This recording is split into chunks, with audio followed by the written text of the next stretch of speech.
O som do vidro quebrando o silêncio do meio-dia é o primeiro golpe que o público sente. Um homem é empurrado para fora de um restaurante, tropeça, quase cai, e a dignidade escapa pelas frestas de sua roupa rasgada. O segurança grita: "Aqui não é lugar para você!" Do outro lado da porta, clientes fingem não ver, mas as câmeras de celular já estão viradas, piscando como olhos sem alma. O mundo inteiro parece pronto para julgar, e não para ajudar. 2 segundos depois, o foco muda.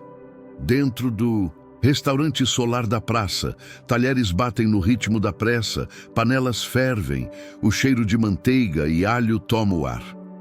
É o horário de pico. Uma mulher de salto atravessa o salão, o som dos passos marcando a autoridade. É Larissa, a gerente, postura de comando, olhar que pesa mais que palavras. O chefe Marcos grita pedidos como se dirigisse um exército, e o homem lá fora fica imóvel. O vento frio corta o rosto de Elias Antunes, 56 anos, olhar cansado, mãos calejadas, o tipo de homem que já viu o mundo prometer muito e cumprir pouco. Ele pede apenas um copo d'água. A frase é simples, mas ecoa como provocação.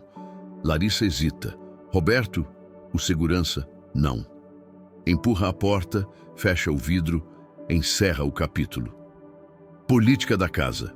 Dentro, risos disfarçam constrangimento.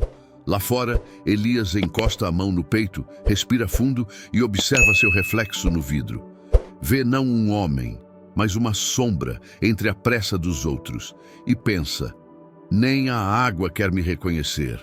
A câmera imaginária desce, revelando os detalhes que a pressa ignora.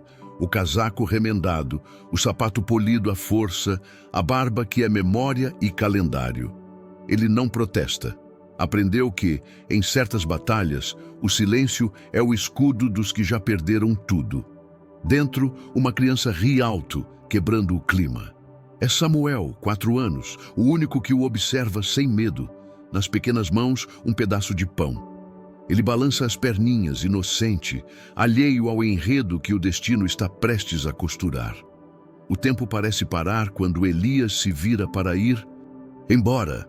O som do trânsito mistura-se ao burburinho das vozes. O sol toca o vidro e devolve o reflexo do homem que ninguém quis ver. De repente, um ruído seco, um engasgo. Samuel para de rir.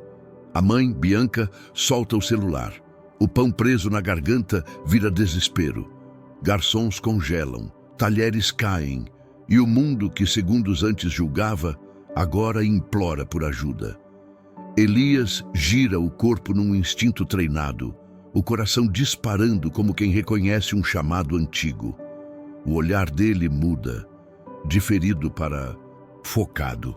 A porta que o expulsou ainda vibra, mas ele já sabe, vai atravessá-la de novo. Só que desta vez, não para pedir, para salvar.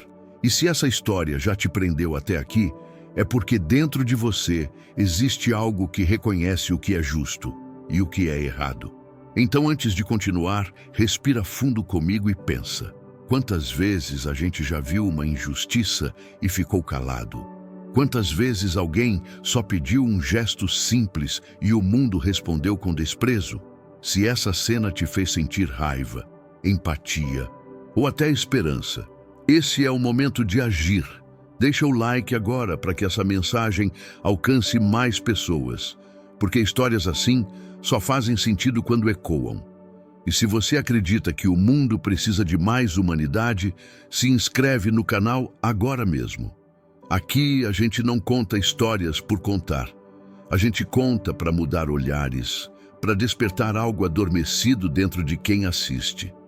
Cada clique teu é um empurrão contra a indiferença. Cada comentário teu é um copo d'água oferecido para alguém que o mundo esqueceu. Então clica, comenta e fica até o fim, porque o que vai acontecer nos próximos minutos vai fazer você acreditar novamente no poder da empatia. O relógio do solar da praça marca 12h47. O ponteiro parece correr junto com as vozes, os risos, o tilintar de copos e talheres. O restaurante pulsa como um organismo vivo, e cada som é uma célula desse corpo apressado. O chiado do óleo quente, o bater metálico das panelas, o murmúrio das conversas e o saxofone suave vindo das caixas de som criam uma trilha sonora que disfarça o que está prestes a acontecer. Na cozinha, o chefe Marcos comanda como um general em guerra. Próximo pedido. Grita, o rosto suado, o olhar atento. Os garçons deslizam entre as mesas como bailarinos ensaiados. O garçom Nando, o mais novo da equipe, equilibra uma bandeja com taças brilhando sob a luz. Dona Célia, doceira antiga, espalha açúcar sobre uma torta de morango e o pó branco flutua como uma breve neve dentro do calor da cozinha. Larissa, a gerente, percorre o salão de braços cruzados, salto firme, expressão calculada. A ordem é sua religião.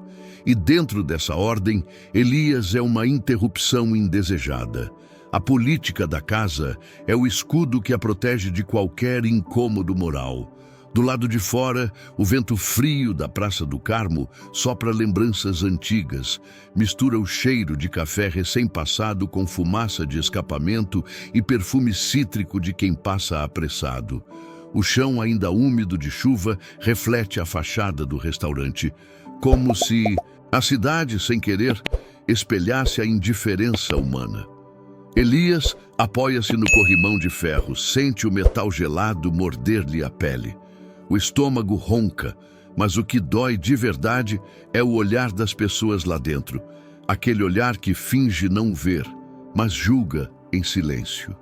Ele observa o salão, as toalhas brancas, os copos alinhados, os pratos bem servidos. Cada detalhe parece reforçar a fronteira invisível entre o dentro e o fora. A câmera imaginária se aproxima de seu rosto. Rugas fundas, olhos marejados, respiração curta. Ele não chora. Aprendeu que as lágrimas só gastam o pouco de dignidade que resta. Atrás dele, pombos disputam migalhas na calçada, e a imagem é quase simbólica. Enquanto uns brigam por restos, outros desperdiçam o que tem de mais. Dentro do salão, Samuel mastiga rápido, ansioso. O pão quebra mal, desce errado. A primeira tosse parece brincadeira, mas logo se torna grave. A cor do rosto muda, o som do saxofone parece sumir. Bianca, a mãe, tenta bater em suas costas. Grita, chama ajuda. O garçom Nando congela. Larissa hesita. Roberto, o segurança, olha para os lados, sem saber o que fazer. A cozinha se cala. Do lado de fora, Elias sente o instinto gritar dentro dele. A respiração dele muda. Os músculos da memória acordam. O coração, que antes batia em compasso de resignação, agora acelera com um propósito. Ele dá um passo e o som do sapato molhado contra a calçada parece um trovão. Dá o segundo passo. A câmera o acompanha em slow motion. O vento empurra o casaco, os olhos se fixam na porta de vidro. O reflexo mostra dois mundos prestes a colidir, o da aparência e o da essência. Quando ele encosta a mão na porta, o universo inteiro parece prender o fôlego. A porta ainda vibra quando Elias a empurra. O vidro devolve o reflexo de um homem que o mundo acostumou a chamar de ninguém. Mas por trás do casaco gasto e da barba grisalha, há uma história que o tempo não conseguiu apagar. Elias Antunes, 56 anos, já vestiu uma farda, já correu contra o relógio para salvar vidas que o destino ameaçava apagar. O crachá rachado no bolso não é lembrança, é cicatriz. Durante 18 anos, ele foi sargento do Corpo de Bombeiros e socorrista de resgate. A sirene era o seu despertador, e o grito "precisamos de ajuda" era o chamado que ele nunca ignorava. Elias sabia o que fazer quando o medo tomava conta dos outros. Era ele quem chegava primeiro ao caos e o transformava em ordem. Até a noite em que a tragédia não esperou um chamado, foi até ele. Numa curva molhada sob chuva fina, um carro derrapou. Dentro, a filha dele, Clara, 8 anos, cabelo preso com 2 presilhas azuis. Ele foi o primeiro a chegar, o primeiro a tentar reanimar. A ambulância veio, mas não a tempo. A menina partiu nos braços do próprio pai.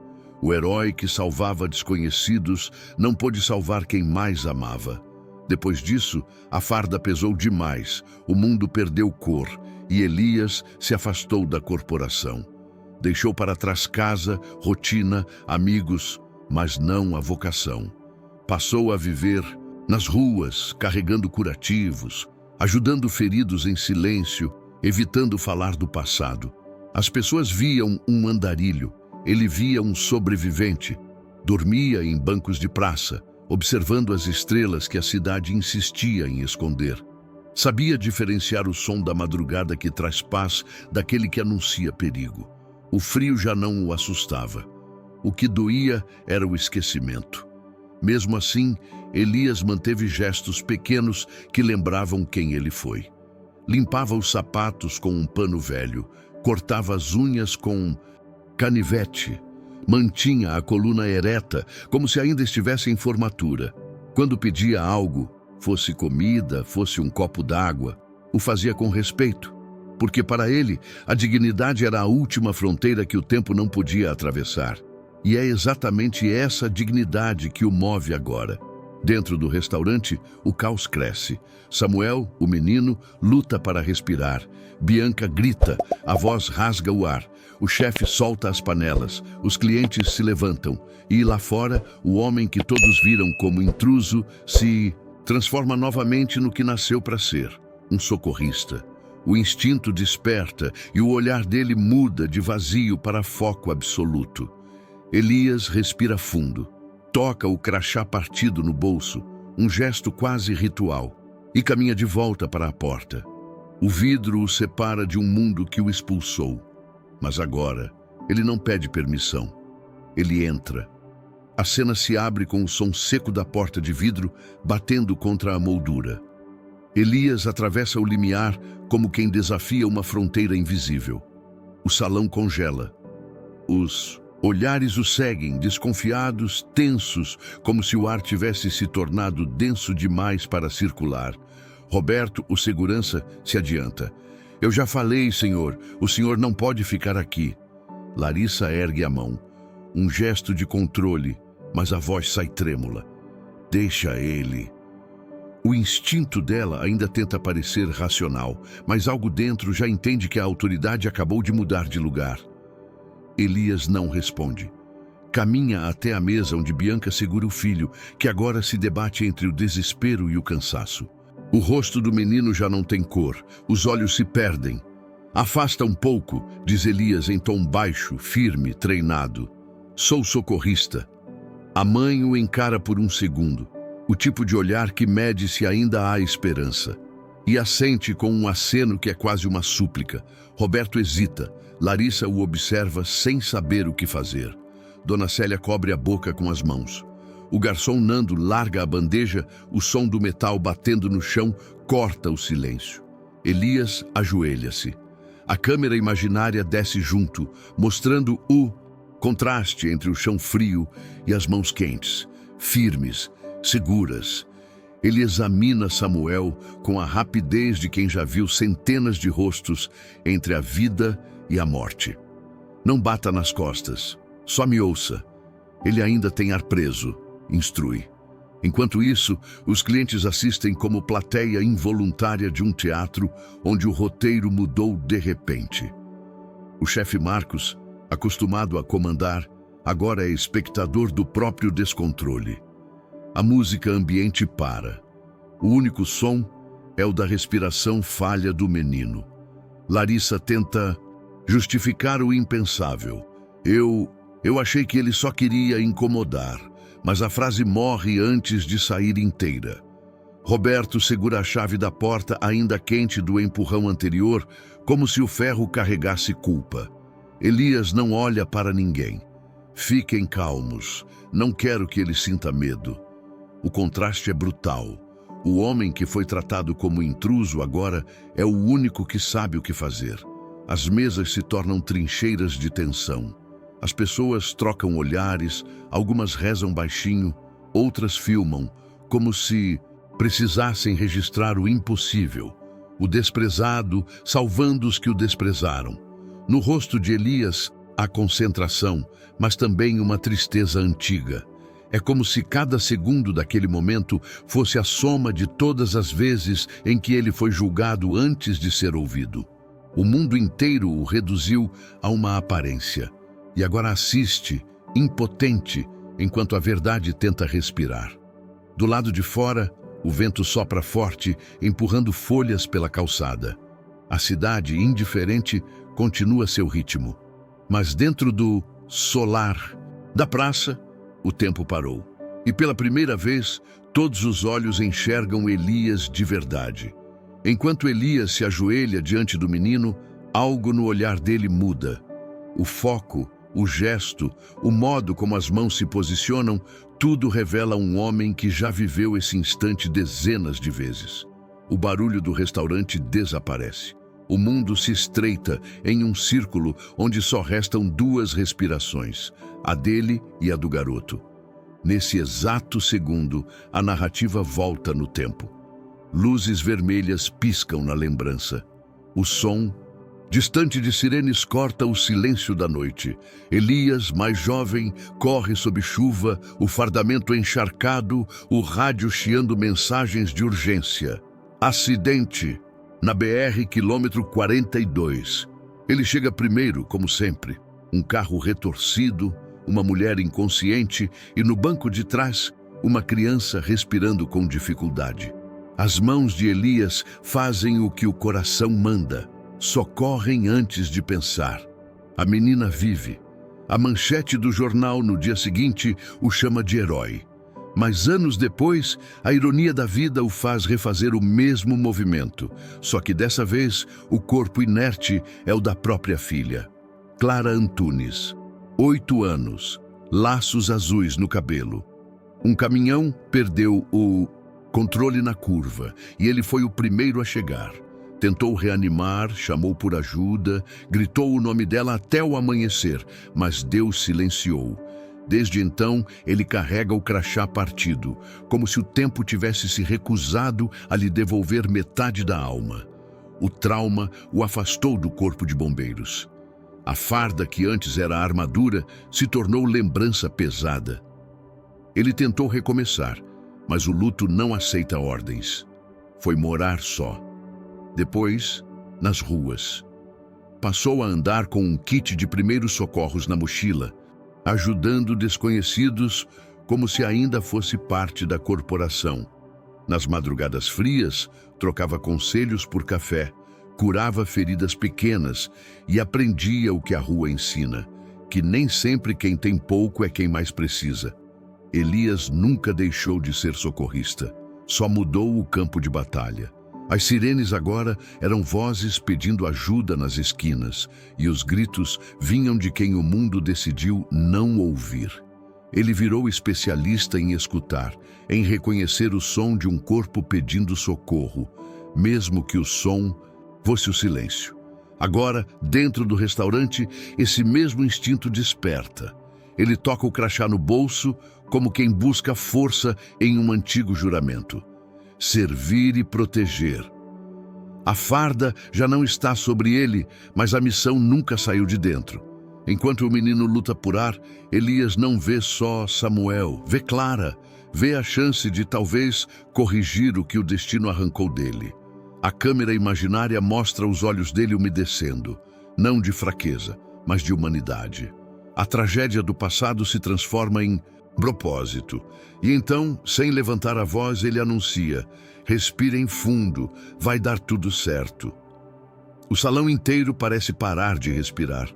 Bianca tenta conter as lágrimas, o rosto pálido refletindo desespero e esperança ao mesmo tempo. O garçom Nando, imóvel, segura o celular nas mãos, sem coragem de gravar. Dona Célia aperta o terço no bolso do avental. E no meio de toda aquela confusão, Elias é o único que permanece sereno, o centro calmo no olho do furacão. Sou socorrista, repete ele, com uma voz que não precisa de gritos para ser ouvida. Bianca o encara por um instante que parece infinito, e aquele olhar é uma entrega silenciosa. Ela dá espaço. Elias se ajoelha, ajusta as mãos com precisão. Não há pressa, há técnica, não há hesitação, há memória. O restaurante que antes o rejeitou agora depende dele. É como se o universo tivesse decidido reescrever a cena, mas mantendo os mesmos personagens. Se você estivesse ali, veria as mãos dele com um leve tremor, não de medo, mas de reverência.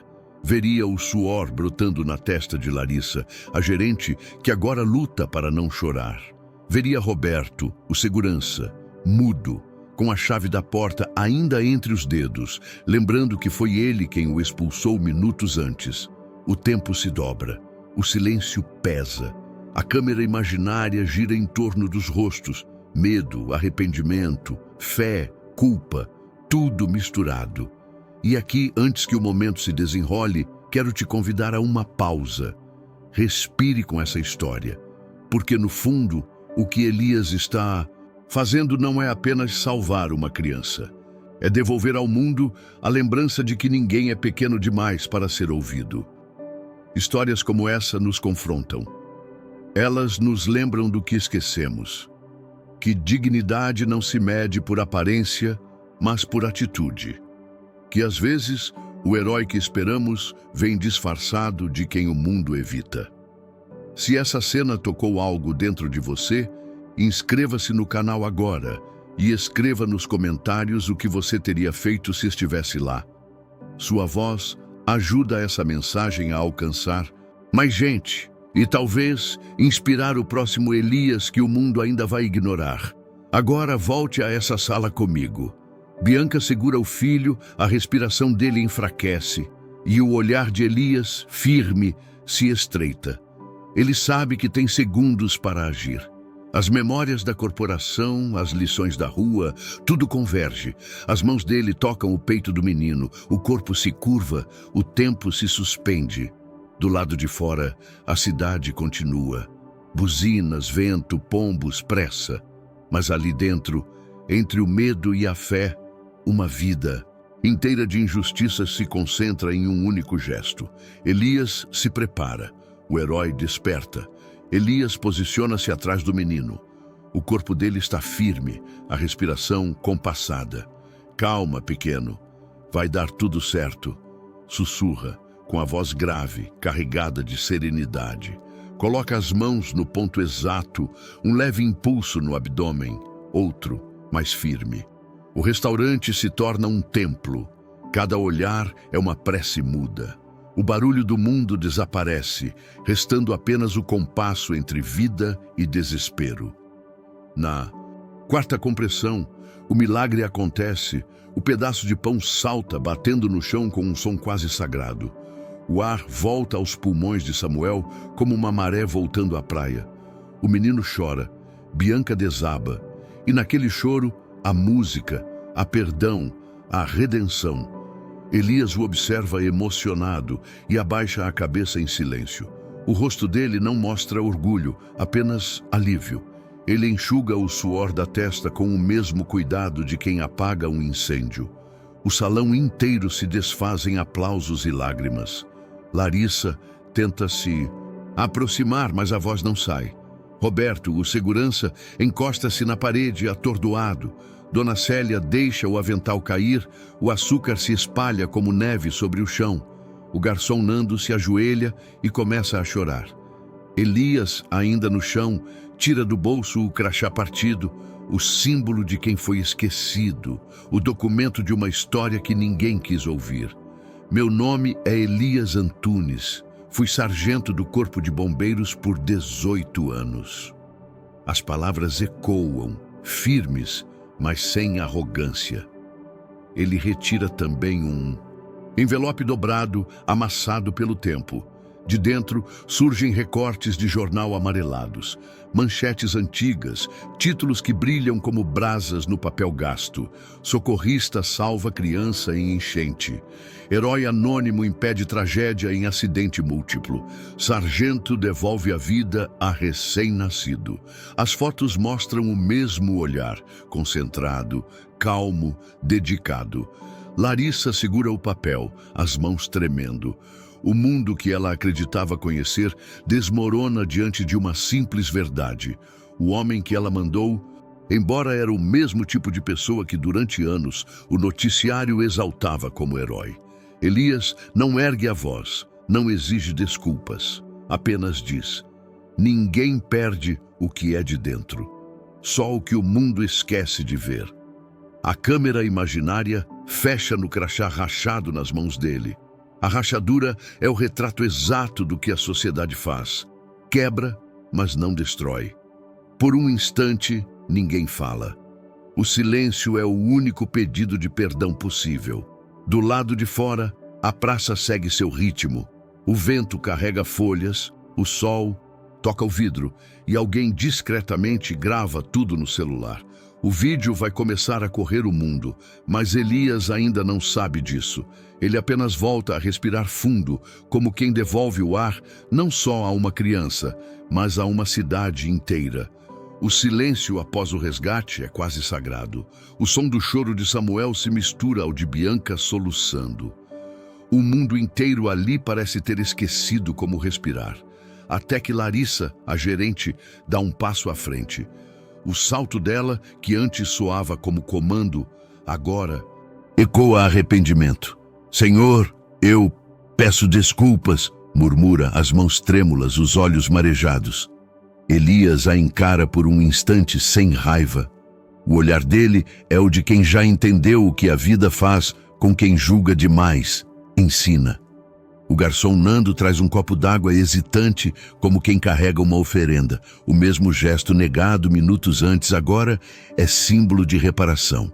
Elias pega o copo, bebe devagar e repousa sobre a mesa. Simples, mas com um peso simbólico capaz de envergonhar qualquer discurso. Roberto, o segurança, tenta justificar-se. Eu só segui ordens. A frase se despedaça no ar. Ordens não limpam consciência, responde Elias, sem levantar a voz.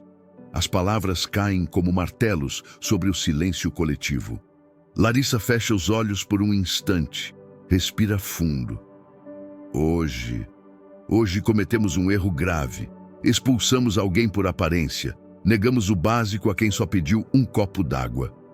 A voz dela treme, mas continua. Em nome do restaurante, eu peço perdão. Elias balança a cabeça devagar. Palavras são um bom começo, mas mudança é o que vem depois. A resposta é suave, porém definitiva. O salão parece respirar de novo, mas agora com outro ritmo, o da consciência. Dona Célia, a doceira, atravessa o salão e abraça Elias sem pedir permissão. O gesto quebra qualquer barreira restante. As lágrimas dela mancham o ombro do casaco gasto, mas Elias não se move. Ele apenas retribui o abraço com leveza, como quem entende que o perdão é o tipo de calor que a alma reconhece. Larissa enxuga o rosto. O senhor tem razão. Vamos mudar as regras da casa. A partir de hoje, ninguém mais será negado um copo d'água aqui dentro. A frase sai firme, carregada de algo novo, vergonha transformada em decisão. Os clientes, antes espectadores tímidos, começam a aplaudir. Devagar, depois com força. O som das palmas ecoa entre as mesas, batendo nas paredes que, até pouco tempo, serviam para separar. Agora, elas refletem outra coisa: aprendizado. Elias observa tudo em silêncio. O copo d'água sobre a mesa brilha sob a luz que entra pela janela, como se o universo inteiro tivesse escolhido aquele instante para ensinar o valor da humildade. Ele olha para Larissa e diz: a mudança começa quando a gente reconhece o que se tornou. O chefe Marcos, quieto, dá um passo à frente. O Senhor salvou mais do que uma vida hoje, seu Elias. Salvou todos nós de continuarmos cegos. e por alguns segundos ninguém é gerente, ninguém é cliente, ninguém é segurança. São apenas pessoas, vulneráveis, humanas, tentando aprender com o erro. O som das palmas ainda vibra quando o primeiro celular se ergue discretamente. Alguém grava o momento em que o copo d'água brilha sobre a mesa. Um simples gesto, mas carregado de redenção. Às 16h05, o vídeo já está nas redes. E em poucas horas, viraliza.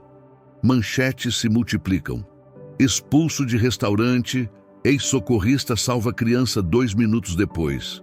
Herói esquecido dá lição de humanidade em almoço de luxo. A cidade desperta. Repórteres aparecem na porta do solar da praça no dia seguinte. Câmeras, microfones, flashes. Larissa enfrenta a imprensa de cabeça erguida.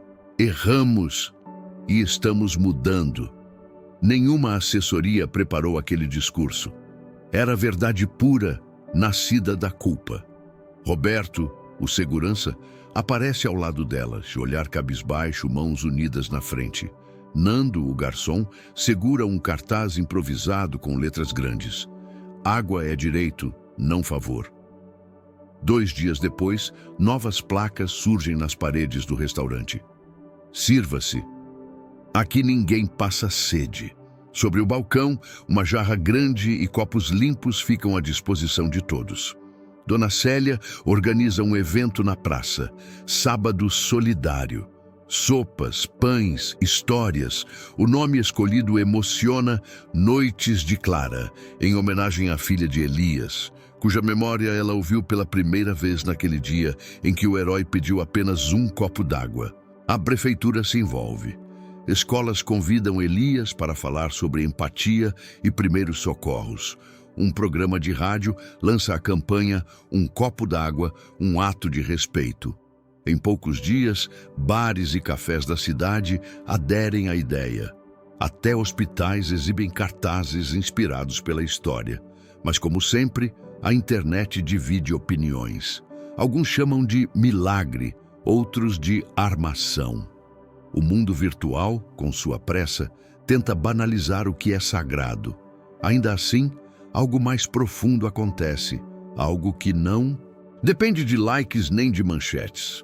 Pessoas comuns começam a agir diferente. Um garçom de outro bairro manda mensagem para Nando dizendo: "Depois dessa história, nunca mais vou negar um pedido simples." Roberto passa a estudar atendimento humanizado. Larissa inscreve toda a equipe em um curso de primeiros socorros. O restaurante ganha fama, mas o que realmente muda é o clima. Agora, há gentileza no ar. Elias continua andando pela praça. Não busca holofotes. Às vezes, para diante do restaurante, olha o reflexo no vidro, aquele mesmo que antes o mostrou como um homem derrotado, e sorri de leve. A cidade, sem perceber, começa a tratá-lo diferente. Pessoas o cumprimentam, pedem conselhos, oferecem café. Ele aceita, mas sempre com a mesma calma de quem sabe que reconhecimento não é medalha, é reparo. O vídeo atinge milhões de visualizações, mas o verdadeiro alcance é invisível, o das consciências que despertam. Porque, de repente, todos entendem que um copo d'água pode ser o começo de uma revolução silenciosa. Uma semana depois, o solar da praça tem o mesmo cheiro de alho e manteiga, o mesmo som de talheres e saxofone suave. Mas algo invisível mudou. As paredes, antes frias, agora parecem mais humanas. Sobre o balcão, uma jarra grande de vidro reluz sob a luz da manhã, cercada por copos limpos e uma placa simples. Sirva-se, a dignidade também tem sede. A porta se abre devagar. Elias entra. Ninguém o barra. Larissa o recebe com um sorriso sincero. Não de protocolo, mas de gratidão. "Estávamos esperando o senhor", diz. Roberto, o segurança, ajeita o uniforme novo e mostra, com orgulho, um certificado plastificado. Curso de primeiros socorros. Concluído. Ele aperta a mão de Elias com força e olhos marejados. "Obrigado por me ensinar o que é proteger de verdade." Dona Célia aparece com uma torta de morango nas mãos, a mesma receita do dia em que tudo aconteceu. Sobre ela, uma pequena vela acesa. É para Clara, sussurra com ternura. O salão inteiro se silencia. Larissa abaixa as luzes e por um minuto o restaurante inteiro ora. Não por tristeza, mas por gratidão. A chama da vela dança, refletindo nos olhos de todos. Bianca chega com Samuel no colo. O menino segura um desenho colorido, um homem de barba grisalha, capa vermelha e um copo d'água na mão. É o senhor, diz ele, sorrindo tímido. Elias ajoelha, segura o desenho com cuidado e ri com os olhos. Um riso raro, profundo, daqueles que vêm do fundo da alma. O garçom Nando traz um copo d'água e o coloca diante dele. Elias ergue o copo, o líquido tremendo sob a luz e diz: não sou herói, sou gente, e gente precisa de gente. O salão o observa em silêncio. As palavras pousam sobre cada mesa como uma prece. Lá fora, a praça continua viva. Crianças brincando, pombos sobrevoando, o vento espalhando o cheiro de pão recém-saído do forno. Mas há algo diferente no ar, uma leveza nova, como se o mundo tivesse aprendido, mesmo que por um instante, a ser mais gentil. E agora, enquanto a câmera imaginária se afasta devagar, o reflexo do vidro mostra todos eles juntos. Larissa, Roberto, Bianca, Samuel, Dona Célia e Elias, partilhando o mesmo espaço, a mesma mesa, o mesmo olhar. E é aqui que eu falo com você que está assistindo. Se essa história te tocou, se ela te fez acreditar que ainda existe bondade no meio da pressa, deixe seu like, escreva nos comentários o que significou para você e compartilhe. Porque histórias como essa não são só ficção, são lembretes de que a humanidade ainda pulsa, mesmo sob as maiores indiferenças. Quando sair hoje, olhe ao redor. Se alguém pedir um copo d'água, ofereça sem medo. Você nunca sabe quando estará diante de um Elias, ou quando o Elias estará diante de você. E lembre-se, a gentileza é o primeiro socorro da alma.